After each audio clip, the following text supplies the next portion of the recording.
Hello दोस्तों, नमस्कार। उन्मुक्त स्टडी सेंटर में आप सभी का स्वागत है। आज हम लोग यूपी टेट को पर्यावरण के जो प्रैक्टिस सेट हमारी चल रही है उसमें आज ये भाग 10 है और इसमें हम 2 टॉपिक पढ़ेंगे। और जो पहला टॉपिक हमारा है भारतीय जनजातीय लोक कलाएँ, त्यौहार और भाषाएँ। आइए देखते हैं हम इसका पहला प्रश्न क्या है। पहला प्रश्न है, जनजातियों को अन्य नाम से जाना जाता है। तो जनजातियों को वनवासी, आटविक और गिरिजन के नाम से भी जाना जाता है। अगला प्रश्न है, रानी दुर्गावती किस जनजाति राज्य से संबंधित थी? तो रानी दुर्गावती गोंड राज्य से संबंधित थी। अगला हमारा प्रश्न है, भारत की संपूर्ण आबादी में जनजातियों का प्रतिशत कितना है? तो इनका जो प्रतिशत है 8.6% है। ठीक है। अगला हमारा प्रश्न है, चांगपा, ये है चांगपा जनजाति पाई जाती है। तो चांगपा जनजाति जो है लद्दाख में पाई जाती है। अगला हमारा प्रश्न है, भारत की जनजातियों में सबसे बड़ी जनजाति कौन है? तो भारत की जनजातियों में सबसे बड़ी जनजाति गोंड है। कौन है? गोंड है। अगला हमारा प्रश्न है, तीजन बाई एक प्रसिद्ध जनजाति महिला हैं और इनकी प्रसिद्धि क्षेत्र में है। तो इनकी जो प्रसिद्धि है पड़वानी गायिका में है। पड़वानी गायिका जो तीजन बाई हैं पड़वानी गायिका से जुड़ी हुई हैं। ठीक है। अगला हमारा प्रश्न है, कुड़ुक भाषा में जंगल को कहते हैं। कुड़ुक भाषा में जंगल को तोरांग कहते हैं। क्या कहते हैं? तोरांग कहते हैं। अगला हमारा प्रश्न है, झारखंड जंगल बचाओ आंदोलन की शुरुआत किसने की थी? तो इसका सही उत्तर हो जाएगा वासवी ने किया था। ठीक है। झारखंड जंगल बचाओ आंदोलन की शुरुआत जो है वासवी ने किया था। अगला हमारा प्रश्न है, भारत के किस राज्य में टीन खेती प्रचलित है? तो ये जो टीन खेती है वह मिजोरम में प्रचलित है। ठीक है। अगला प्रश्न है, पारंपरिक चित्रकला पश्चिम बंगाल में पाई जाती है। तो ये इसका क्या नाम है? इसका नाम जामदानी है। ठीक है। पारंपरिक जो चित्रकला पश्चिम बंगाल में पाई जाती है उसको जामदानी कहते हैं। अब देखिए, अब कुछ चीज़ें हमको सुमिलित है। देखिए, पारंपरिक कला है और क्षेत्र है। तो पट्टा चित्र है वह देखा उड़ीसा में प्रचलित है। दरिया जो है जम्मू कश्मीर से जुड़ा हुआ है। ठीक है। और पश्मीना जो है यह लद्दाख से, पीतल कारीगरी जो है मुरादाबाद से। अगला प्रश्न है हमारा, सारोंग को कहते हैं। सारोंग जो है लुंगी को सारोंग कहते हैं। अगला प्रश्न है, ओणम फसल संबंधित एक प्रसिद्ध त्यौहार है। यह त्यौहार भारत राज्य में मनाया जाता है। तो ओणम जो है केरल राज्य में मनाया जाता है। ये एक फसल से जुड़ा हुआ। हेलो। अगला हमारा प्रश्न है, मध्य प्रदेश में मनाया जाने वाला लोक रंग कैसा त्यौहार है? तो इसका सही उत्तर हो जाएगा नृत्य त्यौहार है। ये क्या, कौन सा त्यौहार है? नृत्य त्यौहार है। अगला हमारा प्रश्न है, गणगौर त्यौहार मनाया जाता है। कहाँ मनाया जाता है? राजस्थान में मनाया जाता है। कहाँ? राजस्थान में मनाया जाता है। अगला हमारा प्रश्न है, पोंगल त्यौहार मनाया जाता है। पोंगल त्यौहार तमिलनाडु में मनाया जाता है। अगला हमारा प्रश्न है, कथकली प्रसिद्ध शास्त्रीय नृत्य है। यह भारत के राज्य में संबंधित है। तो कथकली जो है केरल राज्य से जुड़ा हुआ है। ठीक है। यह एक शास्त्रीय नृत्य है। अगला हमारा प्रश्न है, रथ यात्रा निकाली जाती है। तो रथ यात्रा जो है उड़ीसा पुरी में निकाली जाती है। जो अगला प्रश्न है, असम का प्रसिद्ध फसल त्यौहार है। तो असम का जो प्रसिद्ध फसल त्यौहार है बिहू है। अगला हमारा प्रश्न है, कुकी जनजाति पाई जाती है। तो कुकी जनजाति जो है मणिपुर में पाई जाती है। कहाँ पाई जाती है? मणिपुर में। अगला हमारा प्रश्न है, लेप्चा जनजाति भारत में पाई जाती है। तो लेप्चा जनजाति जो है सिक्किम में पाई जाती है। अगला प्रश्न है, गुजरात का प्रसिद्ध लोक नृत्य कहाँ प्रसिद्ध है? तो आप जानते हैं गुजरात का प्रसिद्ध लोक नृत्य गरबा है। अगला हमारा प्रश्न है, बाउल कहाँ प्रसिद्ध है? बाउल का कहाँ प्रसिद्ध लोक नृत्य है? तो ये पश्चिम बंगाल का लोक नृत्य है। अगला हमारा प्रश्न है, तमाशा लावड़ी प्रसिद्ध लोक नृत्य कहाँ का है? ये तमाशा लावड़ी जो है महाराष्ट्र में प्रचलित है। अगला हमारा प्रश्न है, कुचिपुड़ी एक प्रसिद्ध शास्त्रीय नृत्य है। यह भारत के राज्य में संबंधित है। कुचिपुड़ी जो है आंध्र प्रदेश में प्रचलित है। ठीक है। अगला हमारा प्रश्न है, पोचमपल्ली एक गांव है। यह गांव एक विशेष प्रकार के कपड़े की बुनाई के लिए प्रसिद्ध है और इसे भी पोचमपल्ली कहते हैं। और यह गांव कहाँ किसका भाग है? आंध्र प्रदेश में स्थित है। ठीक है, पोचमपल्ली कहाँ स्थित है? आंध्र प्रदेश में है। यहाँ जो एक विशेष प्रकार कपड़े की बुनाई होती है उसे पोचमपल्ली ही भी कहते हैं। ठीक है, अगला हमारा प्रश्न है, मधुबनी चित्रों को बनाने के लिए चित्रकारों द्वारा उपयोग किए जाने वाले रंग होते हैं तो पिसे हुए चावल के रंगीन घोल होते हैं। ठीक है, इन्हीं से मधुबनी चित्रों को हम बनाते हैं। दूसरा हमारा आज का टॉपिक है यात्रा और यात्री। ठीक है, ये पर्यावरण से जुड़ा हुआ है। तो अलबरूनी उज्बेकिस्तान का निवासी था। यह के साथ भारत आया था? तो किसके साथ भारत आया था? यह महमूद गजनी के साथ भारत आया था। अलबरूनी जो था उज्बेकिस्तान का निवासी था। यह जो है महमूद गजनी के साथ भारत आया था। अगला हमारा प्रश्न है, पुर्तगाली यात्री ने यूरोप से भारत के लिए समुद्री मार्ग की खोज की थी। तो वास्को डिगामा ने जो है समुद्री मार्ग की खोज की थी।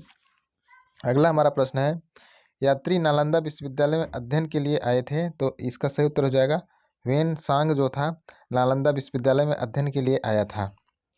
अगला हमारा प्रश्न है, संजू यात्रा पर गई थी, लौटकर अपनी कक्षा में यह बताया कि वह भारत में सबसे लंबे राष्ट्रीय राजमार्ग पर यात्रा करके आई है।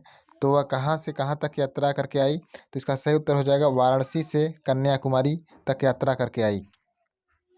अगला हमारा प्रश्न है, उत्तर दक्षिण और पूर्व पश्चिम गलियारे कहाँ मिलते हैं? तो इसका सही उत्तर हो जाएगा झांसी में मिलते हैं। भारत में सबसे तेज़ गति से चलने वाली ट्रेन गतिमान एक्सप्रेस है और परंतु सबसे दूरी विवेक एक्सप्रेस तय करती है। विवेक एक्सप्रेस कहाँ से कहाँ तक चलती है? तो इसका सही उत्तर हो जाएगा डिब्रूगढ़ से कन्याकुमारी तक चलती है। अगला हमारा प्रश्न है, कोंकण रेलवे कहाँ है? रोहा से मंगलुरु तक जो है कोंकण रेलवे है। अगला हमारा प्रश्न है, भारत में मेट्रो रेल की शुरुआत हुई थी।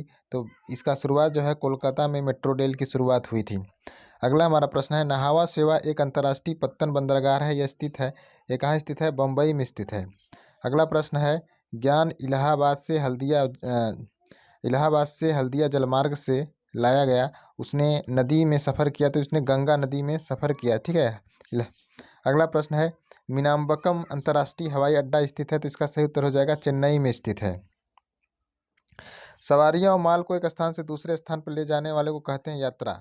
जो सवारियां एक माल को एक स्थान दूसरे स्थान पर ले जाते हैं उसे यात्रा कहते हैं।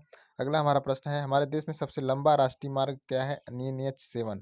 NH7 है वह भारत का सबसे लंबा राष्ट्रीय राजमार्ग है। अगला हमारा प्रश्न है, स्वर्णिम चतुर्भुज परियोजना संबंधित है। तो स्वर्णिम चतुर्भुज परियोजना जो है सड़क परिवहन से जुड़ा हुआ है। अगला हमारा प्रश्न है, हमारे देश में आवागमन के लिए सबसे अधिक ऊंचाई पर स्थित राजमार्ग है। तो इसका सही उत्तर हो जाएगा मनाली लेह राजमार्ग जो है सबसे अधिक ऊंचाई पर स्थित है। अगला हमारा प्रश्न है, भारत की पहली ट्रेन कहाँ से कहाँ तक चली? तो इसका सही उत्तर हो जाएगा मुंबई से ठाणे तक जो है भारत की पहली ट्रेन चली। अगला प्रश्न है, रेल परिवहन के लिए विश्व का सबसे लंबा प्लेटफार्म स्थित है। तो गोरखपुर में सबसे लंबा रेलवे प्लेटफार्म स्थित है।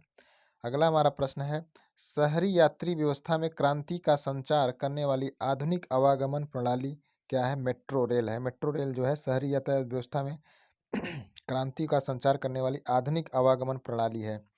अगला हमारा प्रश्न है, भारतीय क्षेत्र में रेल परिवहन के लिए गेज का प्रयोग किया जाता है। तो इसका सही उत्तर हो जाएगा नैरो गेज का जो प्रयोग किया जाता है पर्वतीय क्षेत्रों में। अगला हमारा प्रश्न है, विश्व में सबसे लंबा रेल मार्ग है। तो विश्व में सबसे लंबा रेल मार्ग ट्रांस साइबेरियन रेल मार्ग है। अगला हमारा प्रश्न है, भारत में बंदरगाह प्रमुख अप्रमुख बंदरगाह के रूप में वर्गीकृत किए गए हैं। तो एक अप्रमुख बंदरगाह कौन है? दाहेज जो है अप्रमुख बंदरगाह है। अगला हमारा प्रश्न है, एक देश से दूर स्थित दूसरे देश की यात्रा करने के लिए आप परिवहन कंपनी के पास जाएंगे। तो इसका सही उत्तर एयर इंडिया होगा। अगला हमारा प्रश्न है, जिन स्थानों पर सड़कें और रेल मार्ग नहीं है वहाँ आपात स्थिति में मदद किससे की जाती है? तो इसका सही उत्तर हो जाएगा आपात स्थिति में हेलीकॉप्टर से की जाती है। आगे बढ़ते हैं, अगला हमारा प्रश्न है, इस पुर्तगाली यात्री ने यूरोप से भारत के लिए समुद्री मार्ग की खोज की थी। तो वास्को डिगामा ने जो है समुद्री मार्ग की खोज किया था। अगला प्रश्न है, यात्री जो नालंदा विश्वविद्यालय में अध्ययन के लिए आया था। इसका सही उत्तर होयन सांग हो जाएगा। देखिए राष्ट्रीय राजमार्ग है उसको इसमें सुमेलित है। तो NH1 जो है आपका चेन्नई टू ठाणे जो है राष्ट्रीय राजमार्ग है। NH2 जो है आगरा टू मुंबई है। NH3 जो है आपका दिल्ली कोलकाता है। NH4 जो है दिल्ली अमृतसर है। ठीक है, अगला हमारा प्रश्न है, भारतीय पर्वतीय क्षेत्रों में संचालित होने वाली Darjeeling Himalayan railway, Nilgiri Himalayan railway, कालका शिमला रेलवे, कांगड़ा घाटी रेलवे को कहा जाता है? तो इसको टॉय ट्रेन कहा जाता है। अगला हमारा प्रश्न है, सुभाष चंद्र बोस अंतर्राष्ट्रीय हवाई अड्डा स्थित है? तो यह कहाँ स्थित है? दमदम कोलकाता में स्थित है। अगला प्रश्न है, भूमध्य रेलवे का मुख्यालय कहाँ है? तो पूर्व मध्य रेलवे का मुख्यालय कहाँ? ये हाजीपुर में है। पूर्वी तटवर्ती रेलवे का मुख्यालय कहाँ है? यह भुवनेश्वर में है। उत्तर पूर्वी रेलवे का मुख्यालय कहाँ है? यह गोरखपुर में है। दक्षिण पूर्वी रेलवे का मुख्यालय कहाँ है? कोलकाता में है। दक्षिण पूर्वी मध्य रेलवे का मुख्यालय कहाँ है? ये बिलासपुर में है।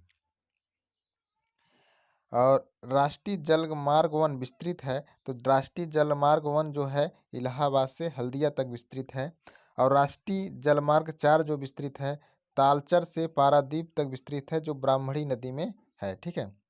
अगला हमारा प्रश्न है, विश्व तथा भारत के प्रथम अंतरिक्ष यात्री थे? तो यूरी गागरिन विश्व के प्रथम अंतरिक्ष यात्री थे, और भारत के प्रथम अंतरिक्ष यात्री जो थे राकेश शर्मा थे। अगला हमारा प्रश्न है, चंद्रमा पर पहुंचने वाले प्रथम अंतरिक्ष यात्री थे? नील आर्मस्ट्रांग जो थे चंद्रमा पर पहुंचने वाले प्रथम अंतरिक्ष यात्री थे। अगला प्रश्न है, महिला अंतरिक्ष यात्री कल्पना चावला की मृत्यु जिस यान के दुर्घटनाग्रस्त होने से हुई थी? तो इसका सही उत्तर कोलंबिया यान जो था उसके दुर्घटनाग्रस्त होने से महिला अंतरिक्ष यात्री जो कल्पना चावला थी उनकी मृत्यु हो गई थी। अगला हमारा प्रश्न है, देश का सबसे छोटा राजमार्ग कौन है? NH-47A 4 NH-4 जो है 9668 जो है कुडानूर से वेलिंगटन द्वीप केरल तक ये छोटा द्वीप ये छोटा राजमार्ग है, जो है देश का सबसे छोटा राजमार्ग है। NH-47A NH-4N6C8। ठीक है। अगला हमारा प्रश्न है, भारत का सबसे लंबा सड़क पुल है महात्मा गांधी सेतु पटना बिहार। अगला प्रश्न है, भारत में सबसे लंबी दूरी तय करने वाली रेलगाड़ी विवेक एक्सप्रेस डिब्रूगढ़ से कन्याकुमारी तक। अगला प्रश्न है, अलबुर्नी की पुस्तक का नाम क्या है? किताब उल हिंद जो है अलबुर्नी की पुस्तक का नाम है। अगला हमारा प्रश्न है, भारत में वायु परिवहन की शुरुआत हुई थी? तो भारत में वायु परिवहन की शुरुआत 1911 में हुआ था। अगला प्रश्न है, समय सारणी से पता चलता है? समय सारणी से परिवहन में रूट और का स्थानों के बीच की दूरी का पता चलता है। अगला प्रश्न है, एयरलाइंस वर्तमान में सेवा में नहीं है? एयर सहारा जो है एयरलाइंस वर्तमान में सेवा में नहीं है। अगला प्रश्न है, जब कोई व्यक्ति ट्रेन द्वारा अहमदाबाद से केरल की यात्रा करता है तब वह अनेक सुरंगों को पार करता है, तो ये सुरंग पर्वतों में है, तो ये पश्चिमी घाट के पर्वतों में स्थित है। ठीक है। अगला हमारा प्रश्न है, अलबुर्नी था यह उज्बेकिस्तान का यात्री था जिसने एक किताब लिखी जो हमारे देश में के इतिहास के बारे में जानने में सहायक होता है, उस किताब उल हिंद कहते हैं। अलबुर्नी ने जिस देश से आया था उसका नाम था उज्बेकिस्तान। ठीक है। ये दोस्तों आज का हमारा प्रैक्टिस सेट था, पर्यावरण से जुड़ा हुआ ये टॉपिक है, और कैसा लगा आप ज़रूर कमेंट कर बताइए। Thank you.